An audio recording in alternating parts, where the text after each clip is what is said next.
자, 이제 국민의힘 얘기로 이어가 볼 텐데요. 국민의힘도 당 내부가 민주당 못지않게 시끄럽죠. 한동훈 전 대표 제명으로 시작된 이 국민의힘 집안 싸움 역시 현재 진행형입니다. 장동혁 대표가 예고했던 거취에 대한 입장 표명, 당내 갈등의 분수령이 될 것으로 보입니다. 전혀 지금 그 부분에 대해서는 대표님께서 어떤 일정을 잡고 계신 것은 없습니다. 지금은 지도부 누구도 대표님께서 어떤 선택을 하시고 어떤 결정을 하실지 알 수 없는 상황입니다. 재신임 투표와 관련되는 내용은 아직 전혀 결정된 바도 없고 대표께서 어떠한 판단을 하실지 알려진 바도 없습니다. 여러 가지 대안들에 대해서는 고민 중에 있으신 걸로 알고 있습니다. 거취에 대해서는 고민 중이다. 글쎄요. 이 한동훈 전 대표 제명 문제는 당무 복귀하자마자 거의 바로 결정을 했죠. 그런데 본인 거취는 너무 시간을 끄는 것 아니냐는 지적이 일부에서 나오는 건데요. 장동혁 대표 어떤 점을 지금 무게 있게 생각하느라고 이렇게 시간이 걸릴까요?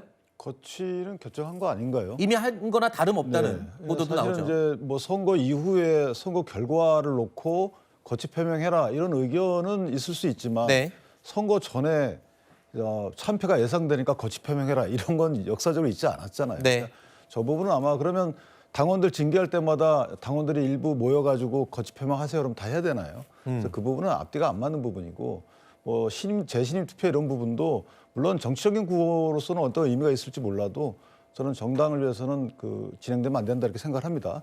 다만 이제부터 장동혁 대표 등 지도부가 선거 준비를 위해서 뭐 여러 가지 정책 대안들을 내놓는 것도 중요하지만 지금 흐트러져 있는 조직들을 추스르고 반대 기치를 내걸었던 분들도 다 만나서 설득을 해야죠. 그래서 일사불란한 단일 대우로 가는데 단일 대우의 방법은 두 가지가 있습니다. 하나는 다 잘라내서 단일 대우만 남기는 방법이 있고 또 설득과 이런 것들을 통해서 단일 대우를 만드는 방법도 있어서 막 후자 쪽으로 열심히 노력하는 것이 맞지 않겠는가 이런 생각을 합니다. 네. 그런데 이런 와중에요. 일단 한동훈 전 대표 제명됐죠. 그리고 김종혁.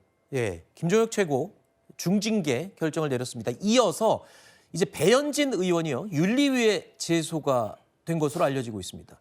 그야말로 국민의힘 지도부의 친한계 청산 작업이 이제 줄줄이 시작되는 게 아니냐 이런 관측이 나오고 있는 건데요. 정치권 일각에서는 이른바 고성국 데스노트가 있다. 그게 현실화되고 있다. 그러면 그 다음은 도대체 누가 타깃이 되느냐 이런 얘기들이 나오고 있네요. 근데 저는 장동혁 대표가 취임 이후에 계속해 왔었던 우클릭은 이제 끝났다, 끝까지 갔다. 그게 이제 한동훈 전 대표 제명이라고 저는 봅니다. 그게 네. 이른바 강성 보수층들이 이제 요구해 왔었던 것이고, 저는 이제 제명은 과하다는 입장을 여러 번 말씀드렸기 때문에 어쨌건 이제 그 결과 이루어졌는데 장 대표 입장에서는 더 이상 갈 이유가 없다고 판단했을 거라고 봅니다. 이제부터는 변호사님 말씀하신 대로 이제 가운데 쪽으로 가는 행보를 할 것이다. 그리고 어제 교섭단체 대표 연설에서 정책 패키지를 제안했는데 저는 이것은 굉장히 의미 있다라고 봤는데 네. 저희 당이 정책 어젠다를 제시하고 의미 있는 그런 것을 선도해가는 것은 정말 오래간만에 있었던 일이거든요. 그래서 네. 앞으로 장동혁 체제가 어느 방향으로 갈 것이다라는 것을 이제 방향 제시한 그런 그 측면이 있었다라고 봅니다. 저 배현진 의원이나 뭐 또 누구죠? 김종혁 최고. 김종혁 최고위원은 그 전이고. 네네. 이후에 정성국.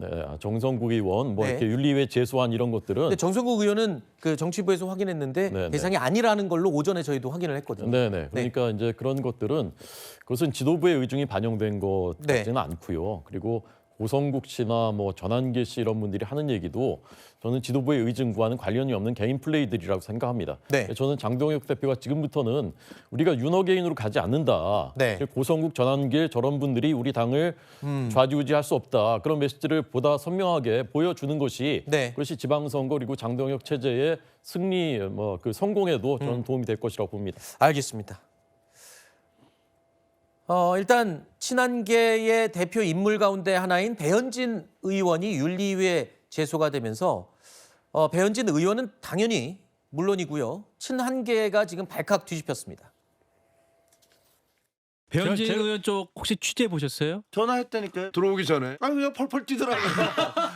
김 선배 그게 말이에요.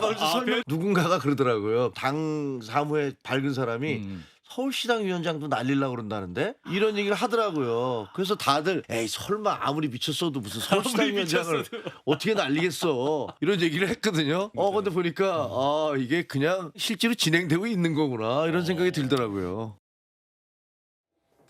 어떻게 보십니까? 실제로 진행되는 거 맞습니까? 그래서 언론에서도 그렇게 얘기하고 있잖아요. 저게 이제 뭐 몇 명 이상의 윤리에 제소를 하게 되면 그에 대해서 일단 윤리위원회에서 그걸 살펴봅니다. 봐서 네. 만약에 징계 사유가 없다 그러면 바로 그냥 공람 윤결을 할 수도 있고 네. 징계 사유가 있다면 징계를 나가겠죠. 그런데 저 부분을 마치 당 지도부가 특정 계파를 쳐내는 이런 프레임으로 저걸 설정해 놓으면 오히려 저는 그걸 당의 분란을 촉진하는 거라고 보고 어떤 내용의 근거를 김종혁 최고께서 들었는지 모르겠지만 네. 정말 신빙성 있는 얘기만 하는 게 좋겠다라는 생각이 들고 네. 좀 지켜보시죠.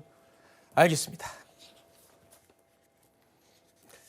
자, 뭐 일각에서는 본격적으로 친한계 축출 작업이다, 뭐 아니다. 오늘 얘기도 듣기도 했지만요. 앞으로 어떻게 될지 이 부분도 계속 지켜보도록 하겠습니다.